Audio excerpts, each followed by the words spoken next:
Are you getting nervous? Aren't you? Of course I am. Discs? Who uses discs for video games? It's unnatural. Yeah, hopefully that's not the future for video games. That or motion controls.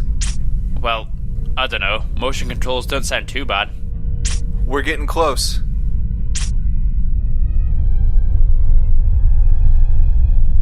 Wait, what's that? Those look like attack ships. Oh no. It's a trap! I'm sorry.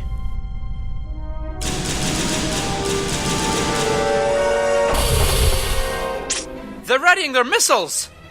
Those aren't regular missiles. Those are copies of Final Fantasy VII. How dare they rub that in our faces? Should we retaliate with our copies of Quest 64? No, those are useless.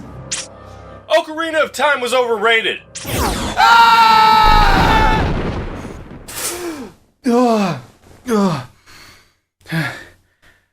I need to stop drinking bleach before bed.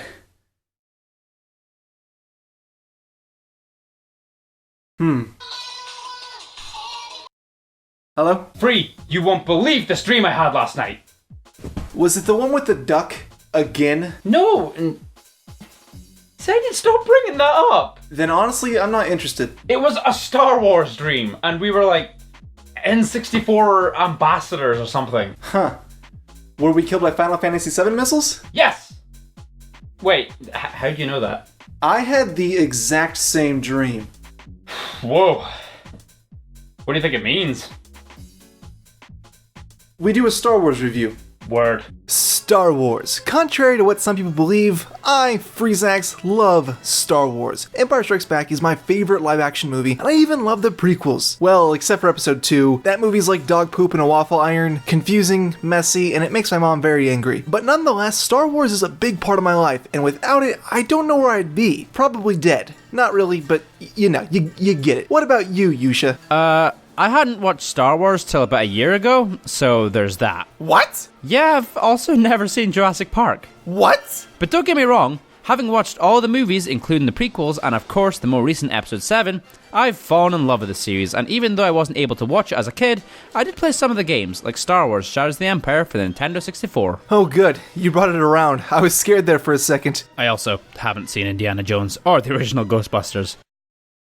What? Anyways, Star Wars Shadows of the Empire. It released in North America on December 3rd, 1996, and in the UK on March 1st, 1997, as a launch title, and it went on to sell over 1 million copies. At the time, it received mixed to positive reviews, but the question at hand now is, how does it hold up today? So, kind of like Rogue Squadron, Shadows of the Empire has a lot of time jumps within the plot, which makes it kind of hard to follow, but with that said, it's cohesive enough, and if you weren't aware of the time jumps, you probably wouldn't notice. Shadows of the Empire's story starts before the Battle of Hoth. Our main character, Dash Rendar, arrives at Echo Base to deliver supplies to the rebels and meets up with Han Solo, and after a short chat, Dash joins Rogue Squadron for the Battle of Hoth. Once the shield generator is destroyed, Dash goes back to Echo Base, fights through countless enemies, wampas, and even an AT-ST, and boards his ship, the Outrider. Dash and his droid co-pilot Lebo leave Hoth and escape enemy fire through an asteroid field. Part 2 takes place after Empire Strikes Back, where we find Dash on a rescue mission for Han Solo. His first stop is on Ord Mantell. Here he finds IG-88, defeats the droid who tells Dash where Boba Fett is currently residing. Dash and Lebo then take off for Gal, where Dash finds Boba Fett and fights him, but the bounty hunter is able to escape in the end. This is the end of Part 2. Part 3 sees Dash change his objective from rescuing Han Solo to protecting Luke Skywalker. I don't know why a Jedi would need a dude with a blaster protecting him, but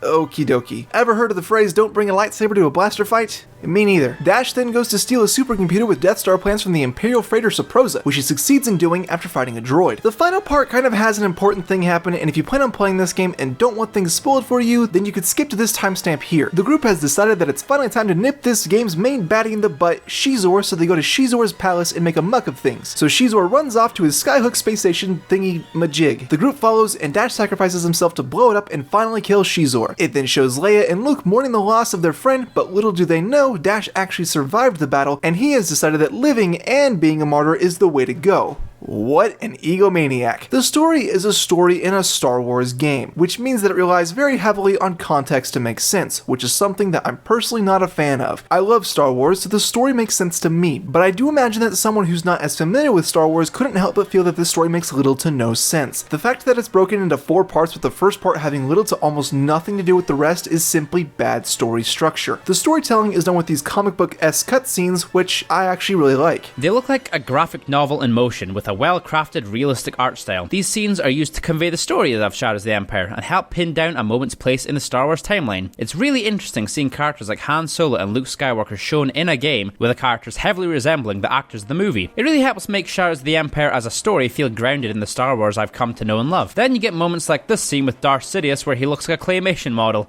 and while it looks cheesy and kind of silly, it still carries a charm. I just can't help but really enjoy these cutscenes. The only downside of these scenes are the lack of any real sound effects. Instead, we get that same music we've heard all through the game just droning over the top of it. Not that the music is bad necessarily, but we'll get to that. We've held off on talking about the graphics up until now, but as you can see, it don't look good. It don't look good at all. Well, except for the ships and ATSTs and such. Machinery looks just fine, but the human characters, especially Dash, who apparently decided to wear tires on his shoulders as some kind of fashion statement, look absolutely dreadful. Shadows of the Empire just put a crumpled up human on screen and gave it a name. Dash didn't make it out of the trash compactor, is a joke that I thought of putting in right here, but decided against. I'm usually able to let this kind of style on an N64 game pass, like in the cases of GoldenEye, Perfect Dark, and Shadow Man, because even though they took that realistic style, they have simplistic aspects to them. But for all its attempts at a realistic art style, there's this odd juxtaposition with the art style overall. There are realistic enemies on cartoony levels, then silly looking cartoony enemies on more realistic levels. It's a jumbled mess. The canyon in particular almost looks like something out of Looney Tunes, and the Wampas and Hoth on a couple of other levels just, what are they doing? They casually meander towards you in a mildly threatening fashion, nothing like how you see them in the movie looking ferocious and animalistic. I'd seriously think it was just some guy in a suit who wanted to scare you but didn't quite have the courage to actually fight you, so you run around the room moving backwards as you unload your entire arsenal into it, as it continues walking and simply could not care less. Another huge complaint that I have with the visual presentation is just how dark certain areas can be. If this was an isolated incident, then I wouldn't have any issues with it, but this happens more often than it should. Where am I? Why am I playing this game? Shadows of the Empire's design is kind of hard to talk about because its gameplay is all over the place. There are 1 or 2 really good portions of this game, and the rest of it is either okay or simply bad. There are overall 10 levels in the game. The first level is the Battle of Hoth, and this is how you start a Star Wars game. Take notes, Rogue Squadron. In this level, you move around with the control stick, thrust with A, shoot with B, use your harpoon with up, left, or down C, and brake with L or R. It's a pretty simple and intuitive setup that the game does a good job at teaching you. First off, this level has a nice escalating challenge that comes in waves. The first wave has enemies that go down with 1 hit. The second wave introduces enemies that take way more than just 1 hit. The third wave introduces an enemy that requires a different weapon, the harpoon, because using your blaster, while possible, would just take too much time. And the fourth wave just puts all the enemies in there and you have to take them on using the skills that you've learned. The great design coupled with awesome music makes this one of the best experiences I've ever had in a Star Wars video game. And all of that momentum that Shadows of the Empire builds is flushed down the toilet in a matter of minutes. The next mission is Escape from Echo Base, and it's so different. First off, tank controls. I have this feeling that I'll have to just get used to tank controls, so I won't complain about tank controls anymore. However, I should add that Shadows of the Empire's tank controls are also super floaty. Dash has almost no weight to him. Just look at this jump. You move with the control stick, jump with A, fire a weapon with B, interact with the switches, open doors and strafe with R, look around with Z, switch weapons that you use with up C, and crouch with down C. All of this makes sense and I don't really think I change anything about it. Good button mapping. I just can't stand the floaty jump. And one thing that I'm not quite sure about is I think that this might be an ice level or something because Dash just slides. And I don't know about you, but that doesn't scream good design to me, especially this early in the game. A lot of the design that you'll find in Shadows of the Empire involve you going to a switch and pushing it. In Escape from Echo Base, you push a lot of switches. Oh boy. The next level is the asteroid field, where you control the Outrider, so once again you have to learn a new control setup, but luckily it isn't hard to learn. You aim with the control stick, fire lasers with A or B, and fire your missiles with R, Z, left, up or down C, but I just use Z. This level is kinda like an on-rail shooter. Enemies zip around and you shoot at them. You don't really get a say in movement, however. I really like on-rail shooters, so I overall think this is an okay level. The next level is the Ord Mantell Junkyard, and this is yet again a different kind of level. It's on foot and controls the same, but instead of exploring and hitting those switches, you platform for a really long time. This level has a lot of standing around and waiting, and the actual platforming is just a tad too difficult. It's kind of just a bad level. Not to mention, this game's horrible frame rate makes levels like this particularly annoying due to the game running at around 10 FPS or something, making it necessary to input your jumps slightly early since your inputs have a bit of a delay. You're constantly battling with the game and the oncoming obstacles. Oh, and the commands were confusing. I didn't mean to miss the next train.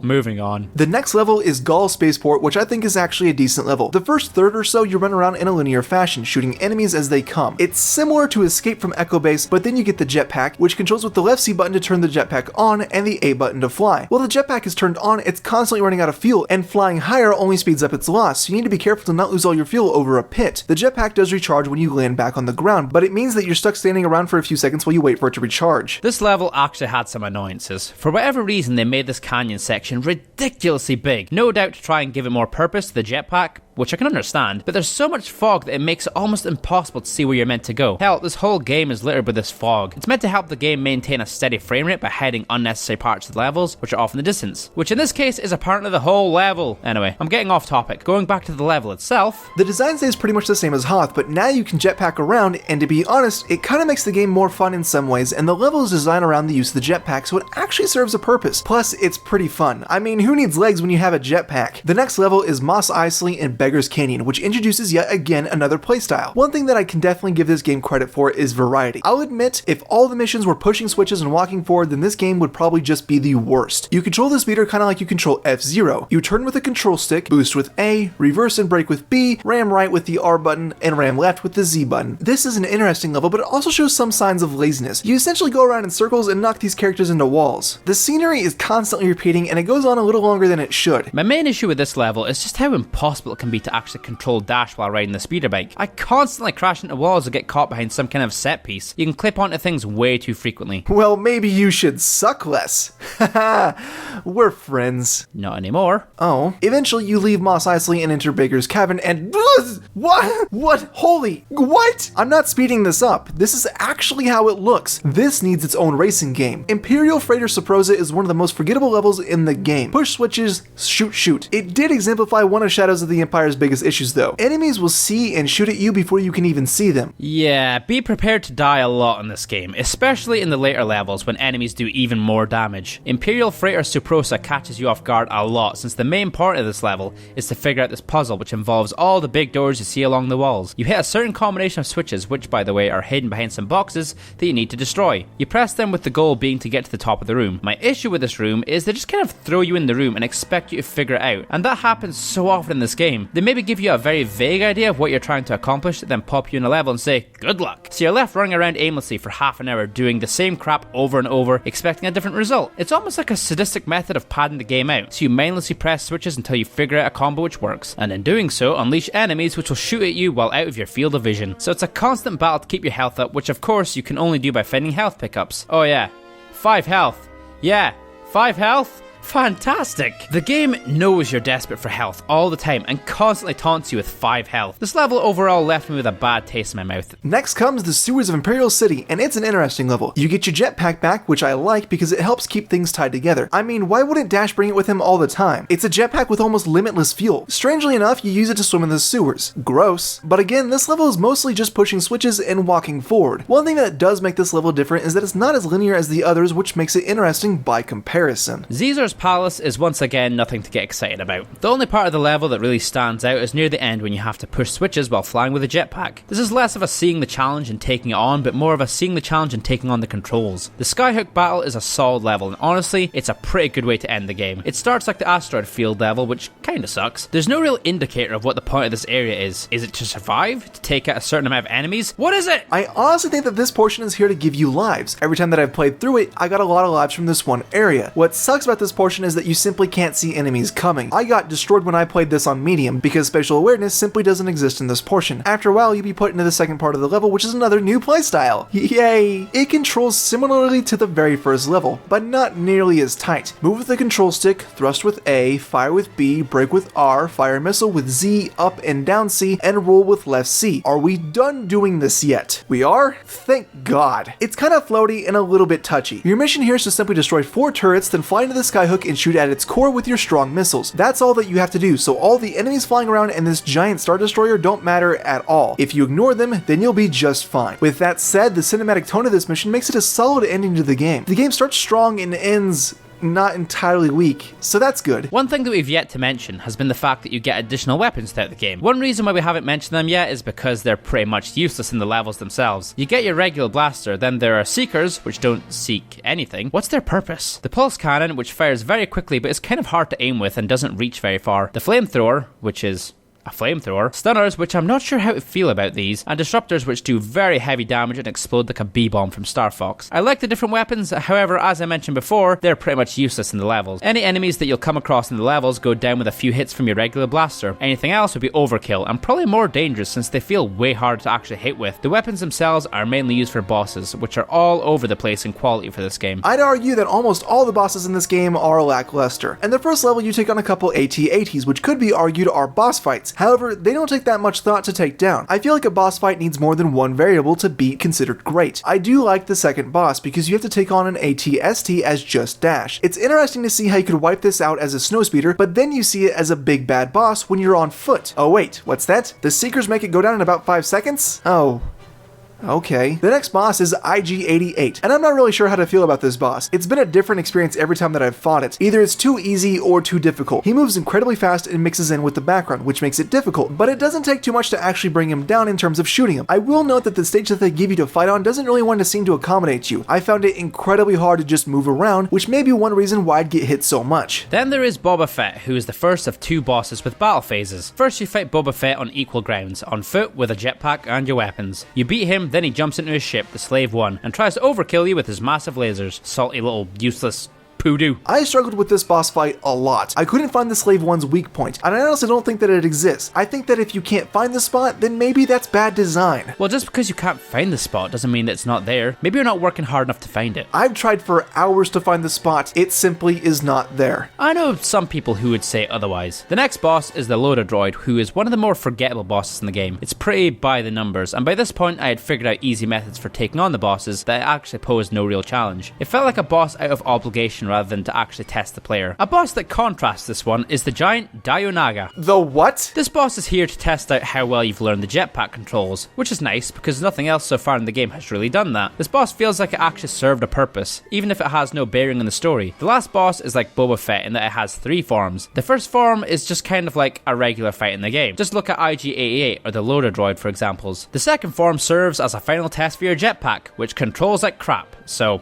you know. Then they take away your jetpack because it can't function for some reason, and you have to kind of do a jetpack fight without a jetpack. This last one is pretty difficult, but it does serve well as a final boss fight. The main problem I have with the boss fights is that they often feel like they come out of nowhere. Some are story relevant, while others feel like they're just there because it's a game, we need bosses. The music in Shadows of the Empire is kind of a mixed bag. Supposedly it was composed by one Joe McNeely, but I can't find any good credible sources to confirm this. The beginning level makes great use of music from the movies, which starts the game off on a nice familiar note. Once again, perfect way to start off a Star Wars game. As for the rest of the game's music, what I can say for sure is that the music definitely has a Star Wars vibe to it, and sounds similar enough to what's heard in the movies, which really helps add to the overall tone of the game, especially since the game is set in between the movies and as such should have a similar feel to them. But having music which sounds like the movies comes with a pretty serious issue. Movie music is usually timed to a specific event happening on screen, so every note is planned. When you take that and try to fit it into a game, you're going to encounter problems, the biggest being that it loops a lot. So you have this great proper orchestral music, which by the way is an awesome achievement for the N64, but since you're hearing it over and over, it just begins to feel droning. Like the music is there, but it's just become white noise. You don't care. Games work better with a distinct melody and the music being mixed up. You hear the same tracks repeated on several occasions, which just lessens their value. I appreciate how they captured the sound of Star Wars, but it falls flat simply due to them being in the game and not a movie. And also, I just want to note, everyone seems to claim that the main theme in this game is awesome, and I couldn't disagree more. After hearing this, every time I'd finish a level and when I'd turn the game on, made me absolutely hate it. I started to mock it after a while, and I don't think that's what a composer wants. Star Wars Shadows of the Empire is alright. Like I said before, 1 or 2 levels are great, but the rest of the game is just okay. The game is overall not horrible, but I also wouldn't say that by any means that it's good. The repetition of levels that aren't good hurt the game when they should have repeated stuff like this, or this, or this, maybe even this, just not this, 6 times. I did enjoy the game, and with how short it is, I think it has some replayability, especially the Battle of Hoth. There's some kind of charm to it that kept me coming back to play levels that I liked, which I have to give the game credit for. Yuusha? Shadows of the Empire is odd. While it has a lot of problems, what with its clunky controls, horrible frame rate, and ridiculous amount of fog and droning music, I can't bring myself to say it's absolutely terrible. I enjoy how it tries to tell a story of a secret character lurking in the background of the movies, in the form of Dash Rendar. It tried to add variety to the gameplay and had well-drawn cutscenes which showed a decent amount of care went into this game. But for all its attempts at variety and storytelling, I think this simply aimed too high. They wanted to make an epic spacefaring adventure spanning the movies, and it's a shame since if this had been made later, maybe on a system with more capabilities, it may have been a great game. Well, Yuusha, that was a lot of fun. Yeah, I was glad I got to do that with you. Hey, Yuusha. Yeah? Merry Christmas.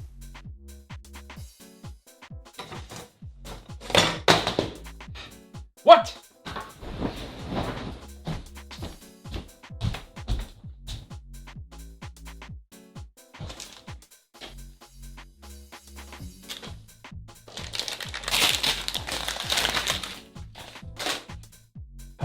This was definitely uncalled for. Hey, thanks for watching. If you enjoyed this video, then you should definitely go check out Unlikely Yuusha's channel. He made the opening for this video all himself, animated everything, and I'm very grateful for that, so I couldn't recommend him enough. The 2 videos on the screen that you see are his. I recommend either his Metroid Other M review, where he takes a more positive perspective on the game, or his Let's Tap review. I just really like that review. Check him out. Once again, thanks for watching. Until next time.